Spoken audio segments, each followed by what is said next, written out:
The views and opinions expressed by the program's guests, listeners, and callers are solely the views and opinions of the original source who expresses them. They do not necessarily represent the views and opinions of Truly Rich Club Inc., Bo Sanchez Inc., Bo Sanchez, its subsidiaries, and affiliates.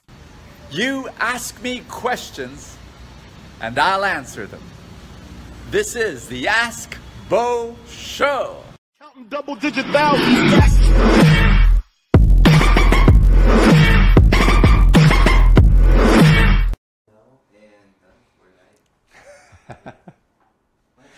Hi everybody, this is Bo Sanchez here in hashtag Ask Bo. Thank you so much for joining.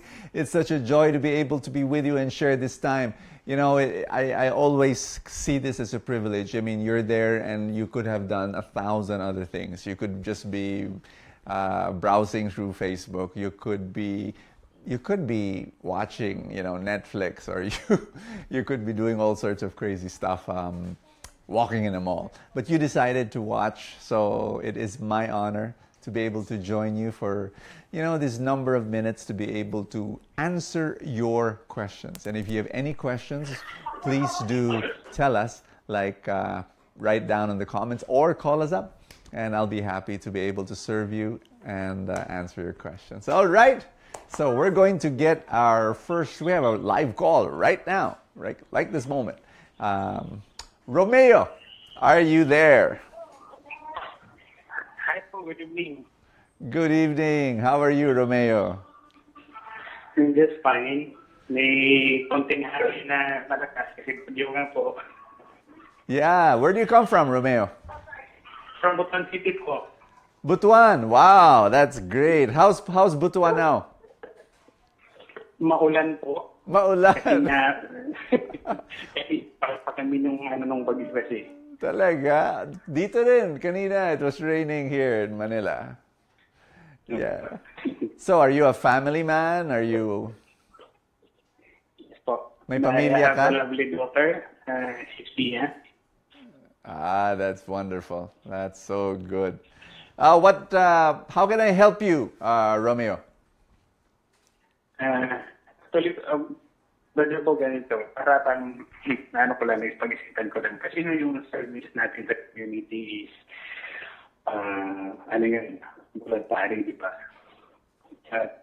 How can we tackle issues or may mga problema or mga lang, with being a leader or being, kung ikaw yung nalilid sa kanila, paano mo, rin yung member or kasama sa community na para bang hindi ka imposing at hindi ka rin nagpapabaya. Okay, so your question is, as a leader of the community, the ministry, how do you deal with members in terms of their service? Kung may mga issues or may mga dapat itakol na kailangan disiplina or Romeo, can you... Yes, okay. Can you give me a specific example? You know, bigay ka ng halimbawa na you know, you need to solve. Dahil po yung may mga issue nung ganda na mga personal issues na nakaka-apekto naman sa service nila in the community. Example. Gaya po ng bali talagang personal issue Brother Boy na anuhin mo naibig to anong tawag nito, kailangan mo disiplinahin na maalis or hindi siguro maalis, masususpend or maano sa service nila. Okay. So, let's say may isang tao na nagkasala, nagkamali. Parang ganun. And pero nagse-serve siya. So, ang tanong mo, anong gagawin sa kanya? Should he be suspended? Tama ba ang tanong, Romeo? Parang ganun na po. Parang ang level nung pagdisiplina na parang hindi imposing at hindi rin naman masyadong sabihin pinagpabaya na rin being a leader. Okay. Romeo, I will as in terms of, I've been a leader for the past almost 40 years in ministry. And there are times when that happens, where one of those who are the volunteers of your community, the leaders of your community, sometimes they fall into sin, they make mistakes. What should you do as a leader? The first thing that has to be very clear in your mind is, what's the purpose? The purpose is not to punish. The purpose is to restore the person.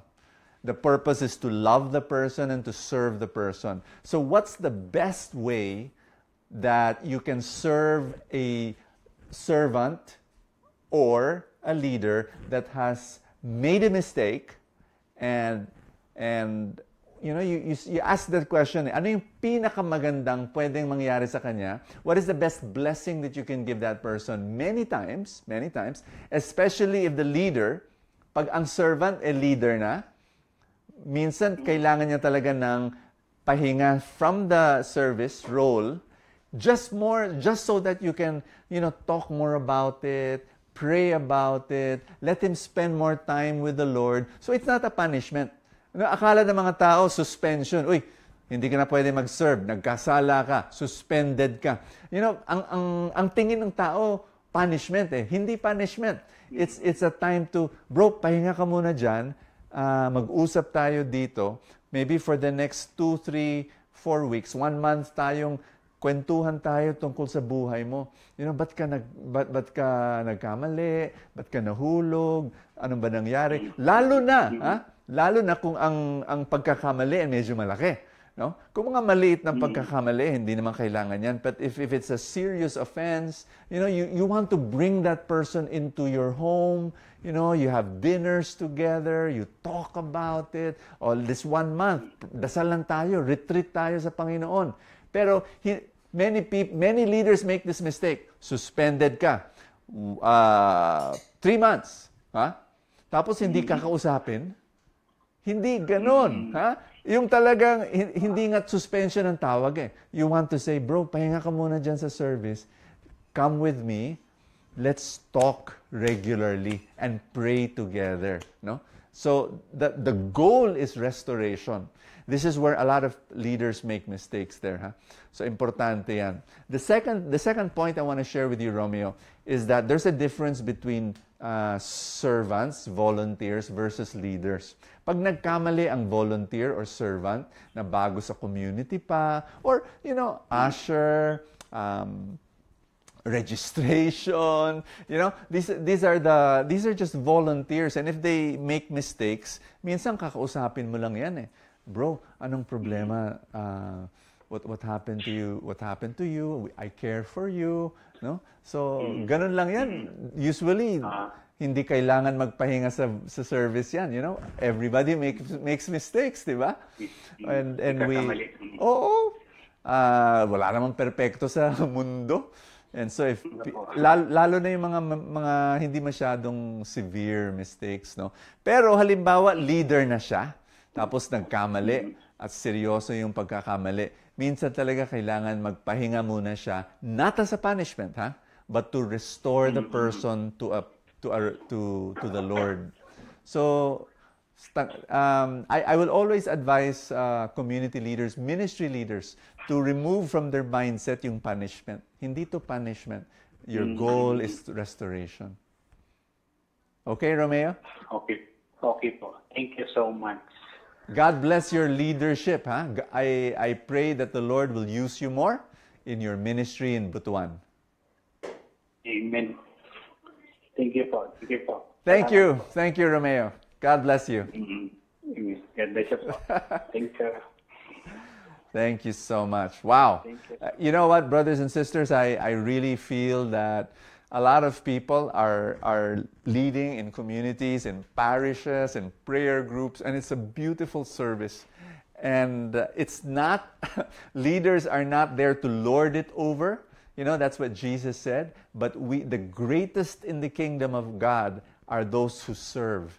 And so leaders are servants. And let's remove that whole idea between, that we're here to punish people. That's absolutely not true. So God bless you guys and all those who are serving in different ministries. I know that it's a weight on your shoulder. It's difficult. It's heavy, but we press on because we love people. Yay! Hallelujah! Thank you so much. I love that question. Thank you, Romeo. Wonderful, wonderful. All right, this is a question coming. Hello. Hello po, Brother Bo. How are you?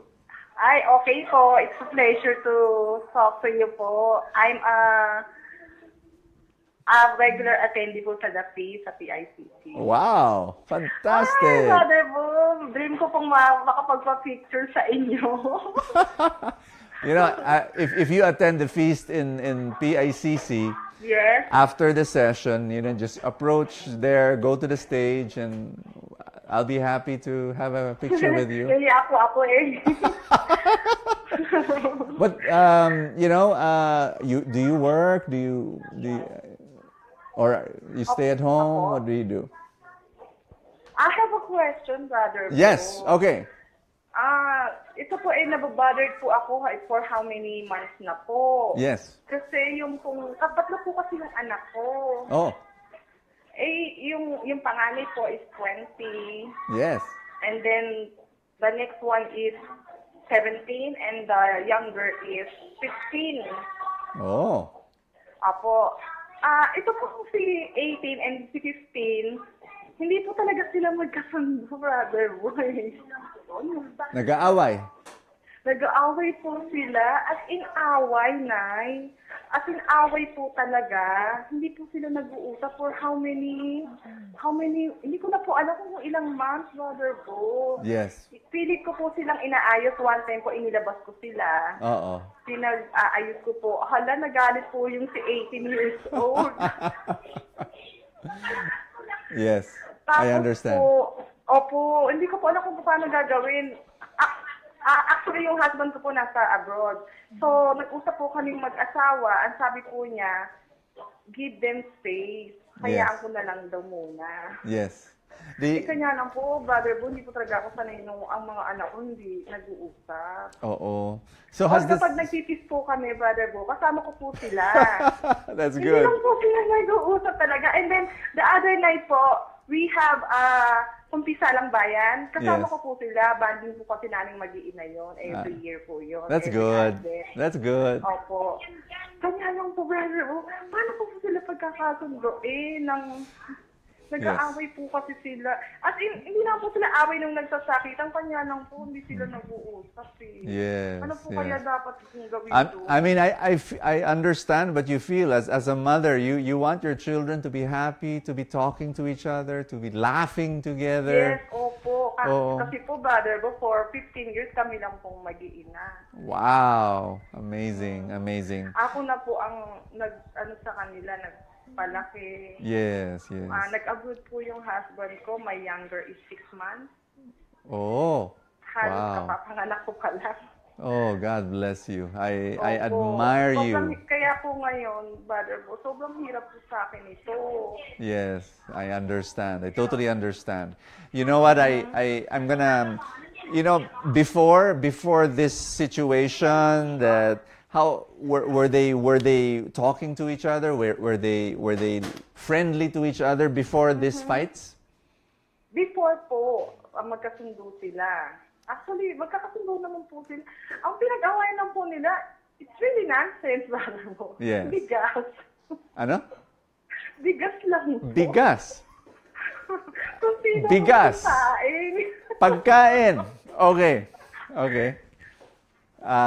Mas marami yung kanin sa kabilang plato kaysa sa kanya, ganun. Hindi ko kasi I'm just yung joking. magkasain, Brother Bo. Okay, okay. Pero, is it normal, Brother Bo? Yes, Nag-up po ba talaga sila sa absolutely. It's normal. There's nothing weird about this. ganyan? Nothing wrong with that? Yes, yes. I've known siblings fighting each other, and but if you teach them how to sacrifice and how to be selfless and how to forgive each other, just keep on sharing that. Ang suggestions ko sa iyo, Mommy, is that you date the 18-year-old separately And then you date the 15-year-old separately. Hindi yung sabay sila kasi yun nga, there's a conflict, di ba? Sabay sila. Actually, lahat kami. Yes, this is what you do. This is more difficult for you in terms of time, but you have to do this. Date them separately. And then the message that you give to them is, number one, you want to listen to them. You want to listen to the hurt. You want to listen to the, let them share. But, let them be the one to bring it out. No? Yung bakit sumama yung loob sa kapatid. Let them share. Let them, be able to tell the story to you and listen to the feelings. And pag nalabas na yon at feeling nila, narinig mo at naintindihan mo sila. No? Hindi mo sila pinipilit na, huy, mag-reconcile kayo. Walang ganon.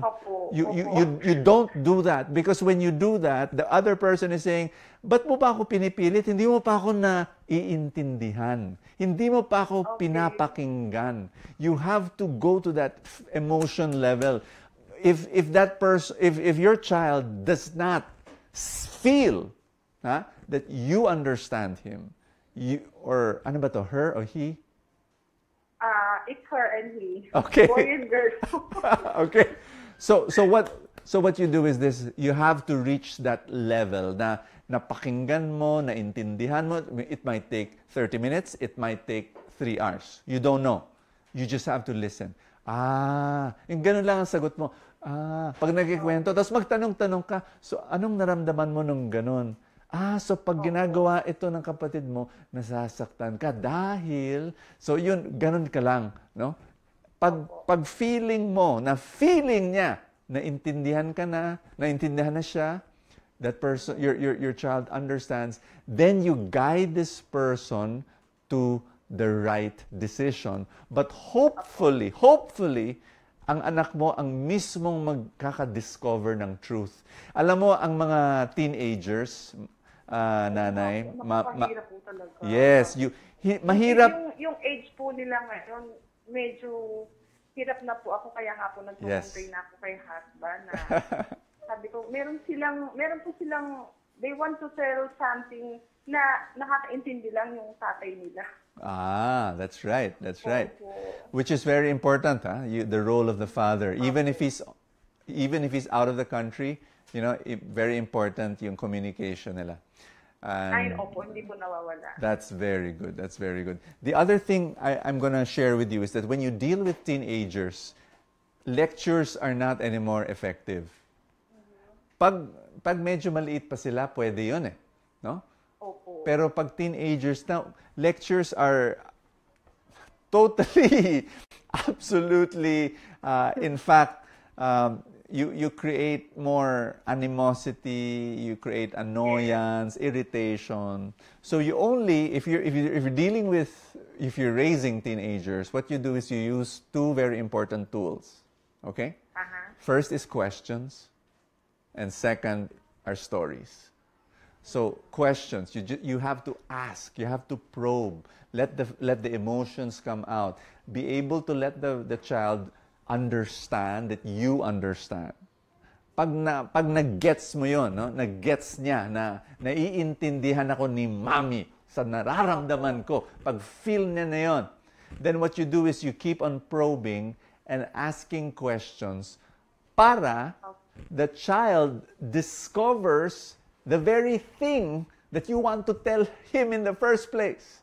Kumbaga, instead of saying, anak, mag-reconcile ka na sa kapatid mo. Anak, patawarin mo na. Instead na ikaw ang magsabi, nagtatanong ka, at number 2, nagkikwento ka, para siya mismo ang magsabing, pero Mami, alam ko naman na kailangan ko magpatawad. Alam ko naman yan, Mami, na I'll reconcile. Bigyan mo lang ako ng oras. O yun, siya na mismo nagsabi. Kailangan, you have to bring your child to that point. How do you do that? You ask, anak, do you really, tanong ko sa'yo, mahal mo ba yung kapatid mo? Yung ganong klaseng tanong na, usually they'll say, oo naman, Mami, pero nakakainis talaga siya okay. Pero ako'y masaya na na narinig ko na mahal mo yung kapatid mo. And yung ganon, you asking questions is so much better than lectures.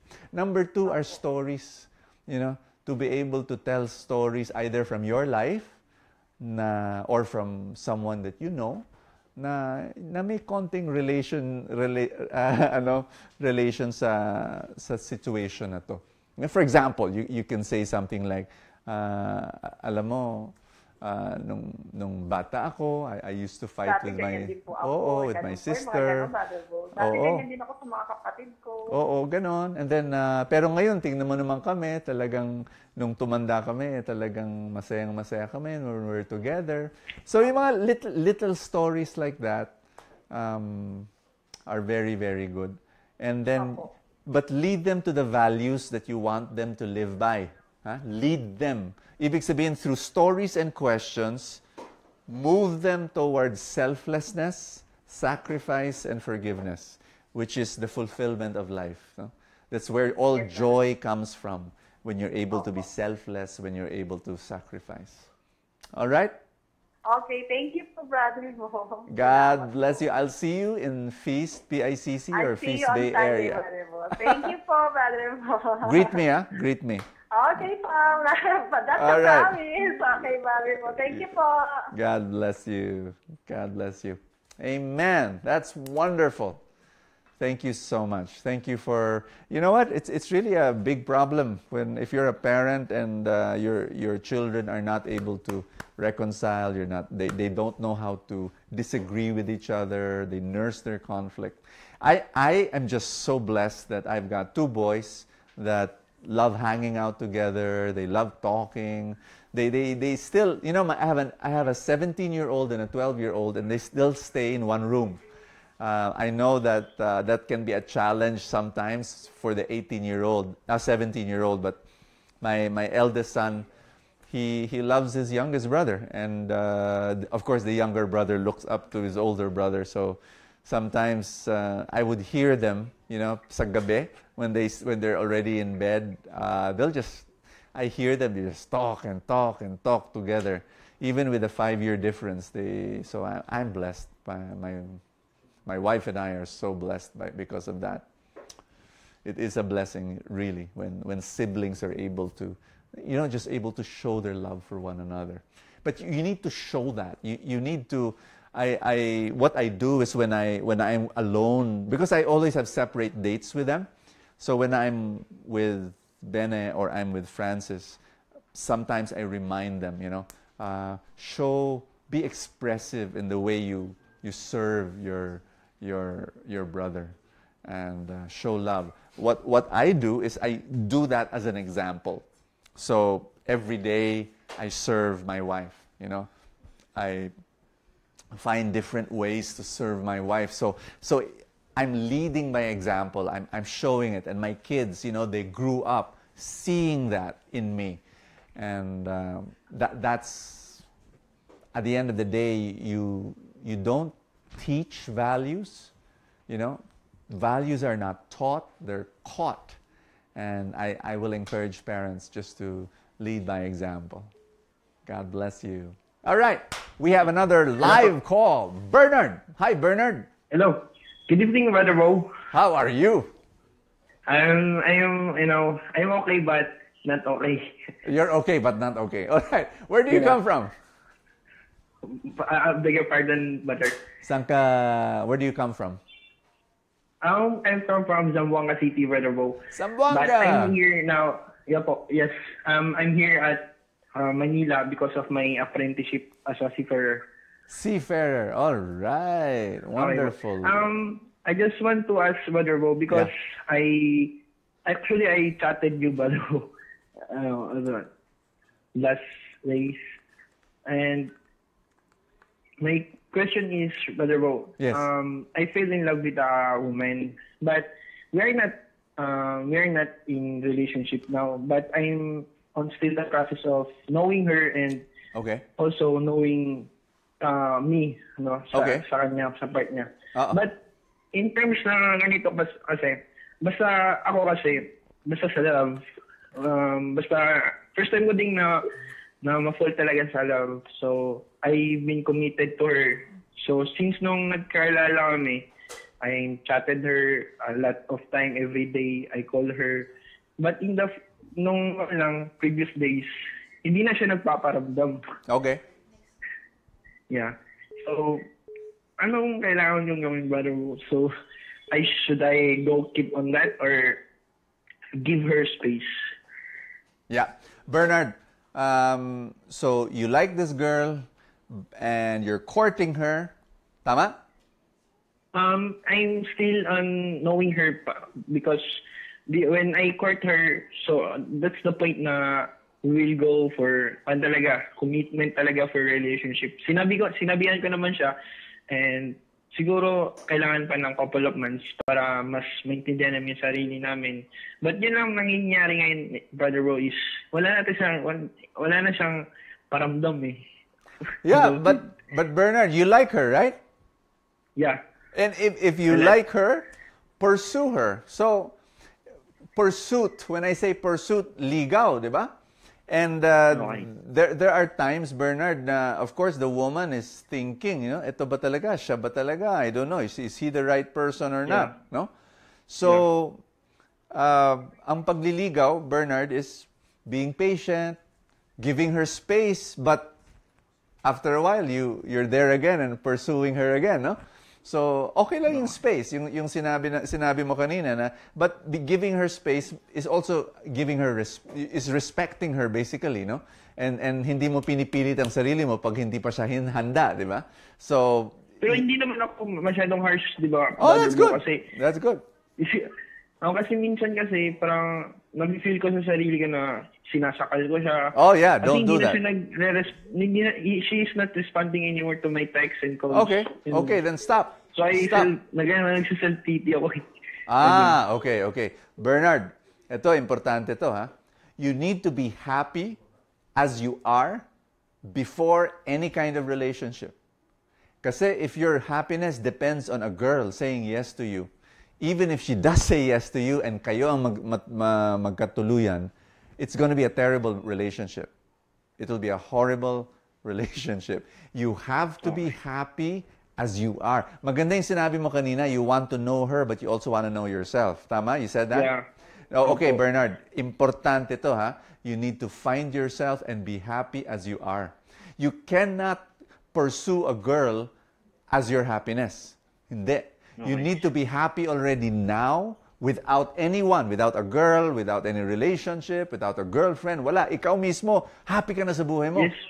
Huh? Yes. Actually, Brother Bo, since I am in college, wala talaga akong naging seryosong relationship eh. So sa kanya lang talaga ako parang, I will commit to this girl to the very end. Yun. Yeah, but you know, what if this girl at the end of the day decides you're not the one for me? Not because I don't like you, but parang hindi ikaw ang talagang Mr. Right sa akin. What if she decides to do that? Will your life be destroyed? I hope not. Yeah. I hope not. Bernard, I hope that you know that you're a child of God. God has a wonderful plan for your life, and you're going places with or without her. Okay. Ito yung importante, Bernard, ha?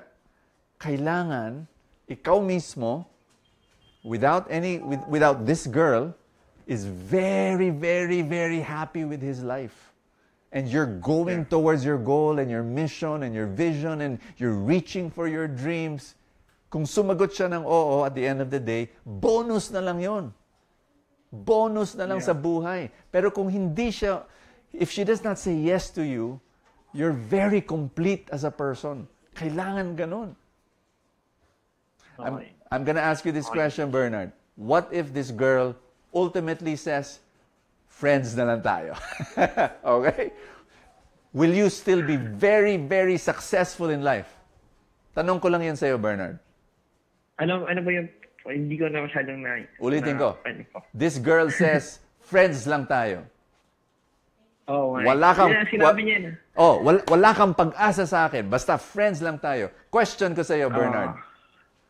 Will you still live a very happy and successful life? For me, Kasi masasaktan talaga ako, Brother Bo. Of course. Kasi, yeah. But I think I can move on by the guidance of God. Wonderful. I'll be more happy. Kasi everything happens with a purpose. So, kapag hindi naman siya talaga yung will ni Lord, so, I will be, masasaktan ako. Pero, so, I will trust na lang kay Lord talaga. But, ito ngayon kasi, hindi ko na maintindihan eh. Parang, although OA siya, pero, hindi ko talaga maintindihan ngayon nangyayari. Yeah. You have to let go, Bakit, Bernard. Bakit? Bernard, isa lang sabihin ko sa'yo, let go. Let Okay. go. Pag talagang siya, no? If she will finally later on realize, ay, sayang si Bernard, no? She'll go back to you. Pero ngayon, parang i-let go mo lang siya and you trust in God. Trust in God that the best is yet to come for you. The best is coming. Don't worry, Bernard. Pero importante to, ha? Kasi a woman, pag nakikita niya, no, that the guy dead na dead sa kanya. And ang tingin ng when a woman feels that a guy is so hopelessly in love with her, tinatanong niya sa sarili niya yun eh. You know, will I be happy with this man? It's flattering that this guy is so into me, but yun ang tanong eh, parang meron ba akong will we go somewhere, you know, in this relationship? She needs to know subconsciously yan, ha? Tinatanong ng mga ng woman is, will you be able to lead me? Will this guy be able to be a great husband and a great father to our future children? May pupuntahan ba ang buhay namin? So, she's looking for a leader. She's looking for a strong person. Many women are looking for a man who has leadership and strength, the ability to stand on his own 2 feet, and where she will feel safe and secure. So that's my suggestion to you, Bernard. Grow in your strength, grow in your leadership, be able to stand on your own 2 feet, trust in God, love God, follow God, reach for your dreams, and be the right person. Amen, Brother Bo. So, yun lang, Brother Bo, yung kanya talaga na, talaga ako, na-immune ako ng falling in love sa kanya. So, yun talaga, parang, I get it. Yeah. Kasi, yun talaga. Yep. I understand. I understand. Thank you, Bernard. For the time. Thank you. God bless you. Wow. Thank you, Bernard. You know, when I was talking to Bernard, I remember when I was 25 years old. I fell in love with a girl, courted her, gave her chocolates, roses, and but after 3 months, she rejected me. I remember that. I did, and it was very painful, and I cried myself to sleep. But I moved on. And what happened was, when I was 30 years old, 5 years later, I met my future wife. And, you know, I look back and I say, buti na lang, you know, that girl, when I was 25, rejected me, because if she did not reject me, I would not have married the wife that I have now, who is the greatest blessing God has given to me. So it's, I just thank God, you know. So many times to all the singles out there who are brokenhearted, I speak to you that all things will work for good to those who love God, and God has a plan for your life. The best is yet to come, and it's live an amazing life, you know. God bless you. Woo! All right, I have a live call from June. Hello po. Hi, June. Hello po, I'm June. 21 years of age po ako, and I am currently working as an auditor. Yes po. And question ko po is in line with my career. Kasi, actually, first job ko po ngayon. Yes. And, congratulations. Yes, thank you po. After 1 year of working there, naramdaman ko po sa sarili ko na it's not my passion. Okay. Kasi marami naman pong field sa accounting. Pero, actually, medyo na-disappoint nga rin po sa sarili ko. Kasi, it's a very wonderful opportunity. It's not an opportunity na binibigay po sa lahat. Yes. Mahirap siyang kunin, pero I got it. Pero unfortunately, wala po kasing fulfillment on my part. Oh. And so, that leads me to my question. Kasi hindi ko po alam kung anong next step. Kasi ang dami kong gustong gawin, pero hindi sure. Ultimately, my dream is to become a lawyer po. Wow! Pero, wow! Yes po. I can do it with God's grace. Pero hindi ko po talaga alam kung anong dapat gawin at this point. Kasi financially, wala pa po. Pero what's the next step in my career as an accountant po? Yeah. So you want to become a lawyer? Yes po. Ultimately, that's my dream po. But you're an auditor? Yes po. Okay. CPA. And what steps do you think you need to make to arrive at your dream to become a lawyer? Yes po. Anong mga steps na kailangan mong i-take? Yes po. That's my question basically po. Kasi nakakatakot. Yeah, but you know already what steps you need to take to become a lawyer. Yes po. Kumbaga may gap lang po financial. So as of now, the option is I would take a job that would in the future give me enough money para po makapag-lawyer. Pero yun nga po, ano yung yun. Yeah. Kumbaga the gap in between. That's right. So you're saying now that you have no fulfillment as an auditor. Yes po. And you believe that when you become a lawyer, you will have that fulfillment. Yes po. I certainly believe that po. Kasi I've been praying for it for how many years, even though maski po college student pa lang po ako, which is 4 years ago, na Lord, kung hindi mo ako willing na mag-law, alisin mo yung desire, sabi ko. But then, kasi po, di ba, there's a saying na kapag nag-work ka na, mawawala yung desire mo na mag-study. Kasi nag-work ka na, nag-earn ka na ng money. But thank God kasi andun yung realization na gusto kong maging lawyer, gusto kong maging, kumaga mas lalo pa pong na-ignite. However, yun nga po, parang hindi ko alam yung in-between. Yeah. No, I think you already know, June, because you're telling me now this is where you are, auditor, this is where you want to go, lawyering. Yes, sir. And you're saying the question, of course, you know you've got to study law, and you're telling me now you just need money. And the steps po kaya na, kasi I don't want to take another job na, and while I'm not able to take up law, I don't want to take a job na hindi ako mafulfill as of now. Kumbaga gusto ko po sana mag-take ng job that hits two stones na, yes, it is my passion, but at the same time, nakaka-earn ako ng money. Parang ganun po, yung in between. So you want to work, for example, in a law firm? Hindi po ata pwede sa law firm kasi hindi pa po lawyer. Kumbaga po yung in-between job kasi nakakatakot po kasi anong gagawin ko na next? What if hindi na naman po ako ma-fulfill sa next job ko while earning for law, for studying law? Yeah. Parang ganun po. Here's the thing, June, and I love it that you're asking me this question. Okay? Yeah, sorry po kung magulo. No. I love it. A lot of young people, I consider you young, June. You're 21. Thank you po. So many young people come up to me and ask me that question. Brother Bo, I know my passion is this, but I am not doing my passion. What should I do?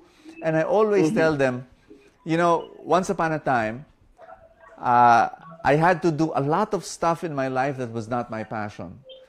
But I had just to go through it. For example, I'll give you an example.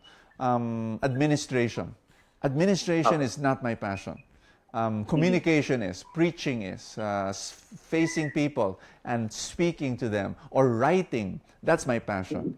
But you know what? at the very start of my ministry and my work, I would do a lot of administration. Why? Because no one could help me. I had to do it. And I had to go through a lot of hours, doing all sorts of crazy mistakes, doing something that was not my passion.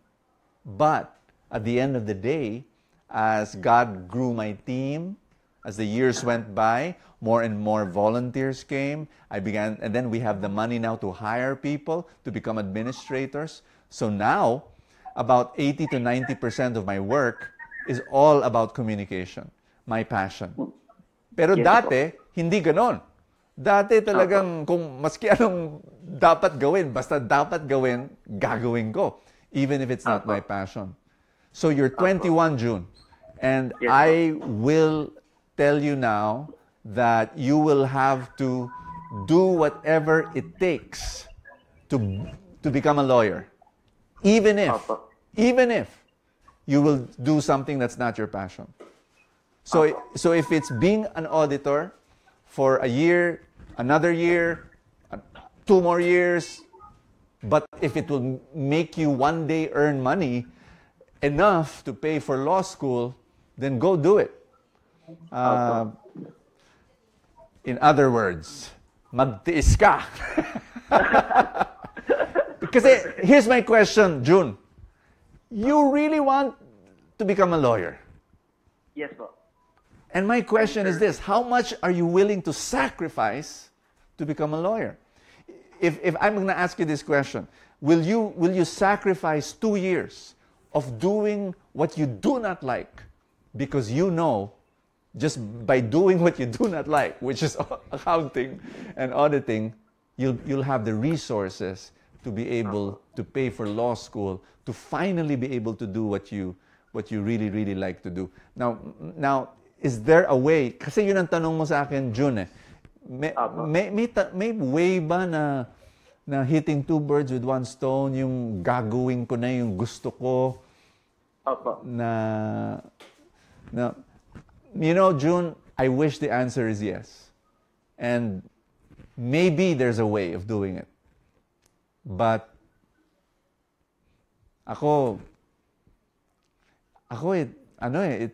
it may be there, it may not be there, and that's not the most important question.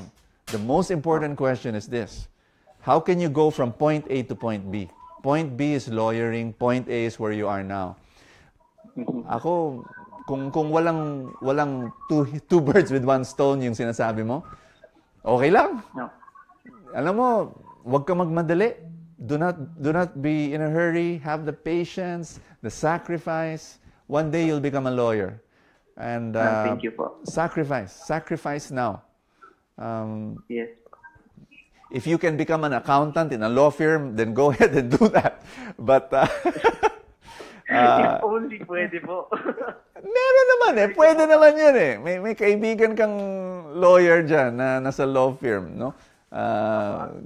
Here's the thing. Meron pa ako isang advice sa'yo, June. You know? Sige po. Build your network.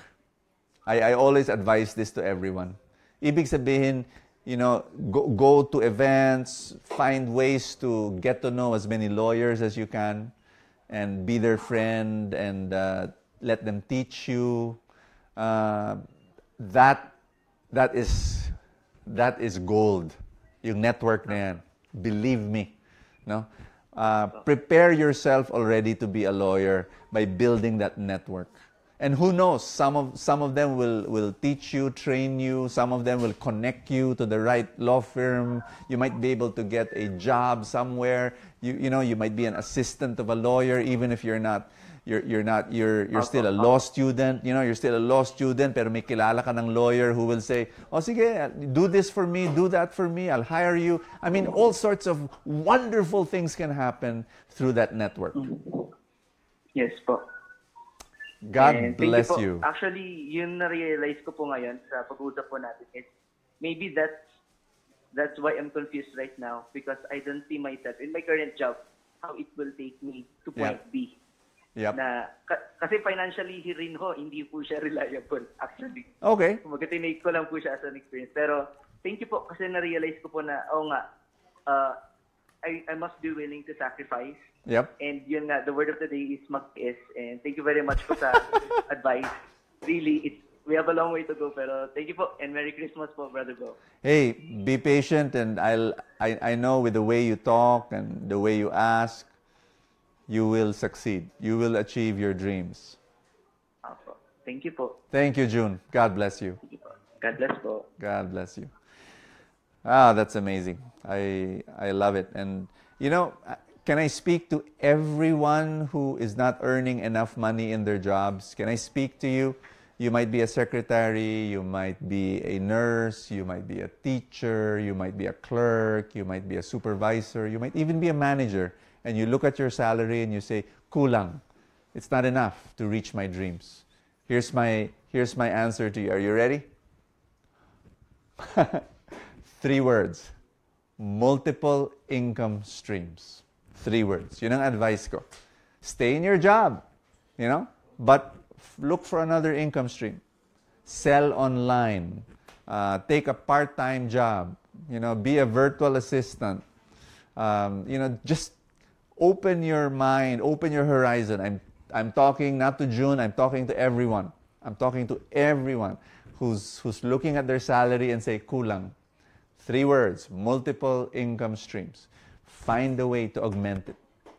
Sell something, you know, take a sales job, part-time, you know, whatever. I mean, and sure you're going to fail, but if you keep on learning, you might be able to find that this is how to do it, you know. And talk to your boss and say, boss, is there a way for me to help your company?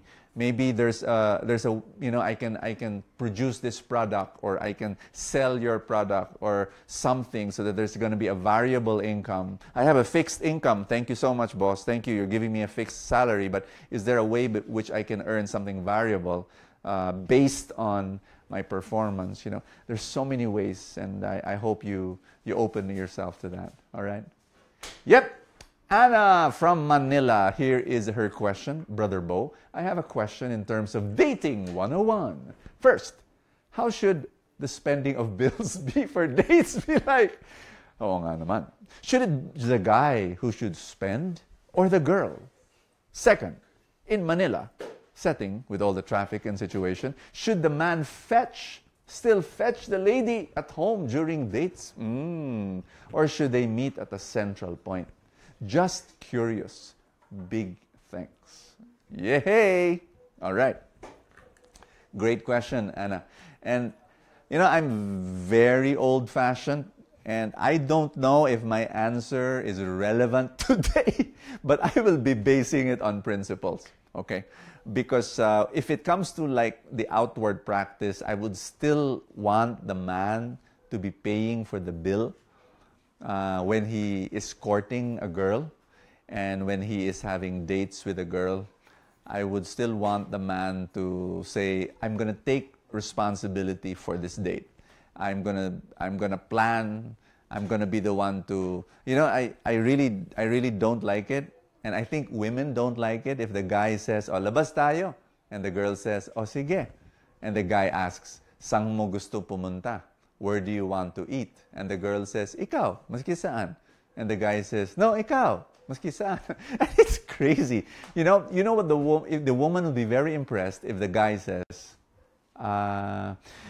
Jenny, I want us to eat in this favorite place of mine. You know, it's simple lang, pero ang sarap ng pansit dun.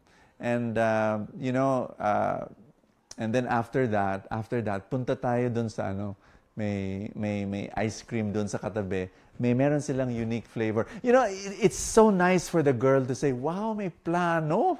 You know, it's so, I recommend that the guys really take responsibility. Very, very important. And kasama na rin doon yung bayad. You know, so I'm old-fashioned. I'm sorry. I want the guys to, you know, if a guy cannot pay for his date, he needs to earn more. and here's the thing. Don't bring your date in an expensive restaurant if you can't afford. I mean, then bring her into something simple. I mean, I know you want to impress a girl, but come on, if be practical. And I think later on, I don't know, maybe the girl can say, oh, ako naman, you know, or whatever. I don't know, but I think the guy should really first of all be the one to pay. So that's just my opinion. That's old-fashioned me. The second question is very important, and that is, what if there's traffic, Brother Bo? Should the guy still fetch the girl from the house? My recommendation is he should make the effort, if at all possible, but I think the woman should also be more understanding and be able to say, you know, there's a lot of traffic, let's meet halfway. So that I feel is something that can, you know, there should be compromise and understanding at that point. So again, that's being the practical guy in me, and again, that's my opinion. All right, some girls might be raising their fist right now and say, "Ay, ayoko yung sagot na yan." But that's being practical. You know, you're spending 3 hours on traffic and all that.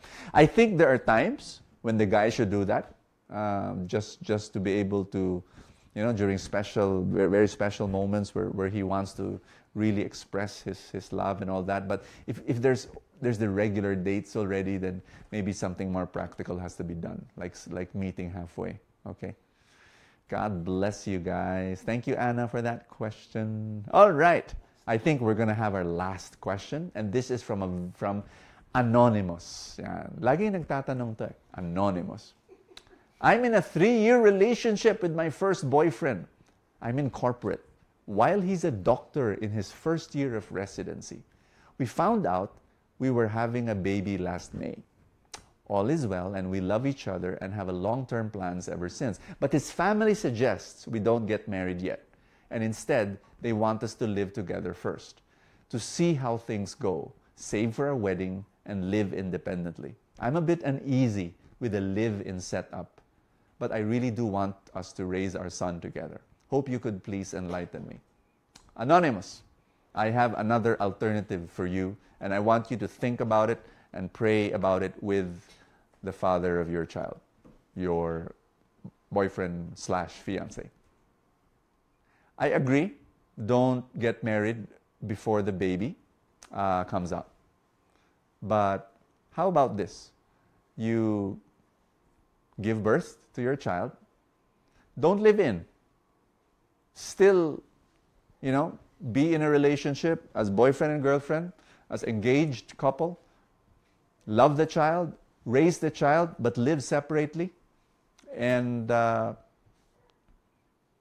the right time, maybe a few months after you give birth, maybe 1 year after you give birth, that's when you get married.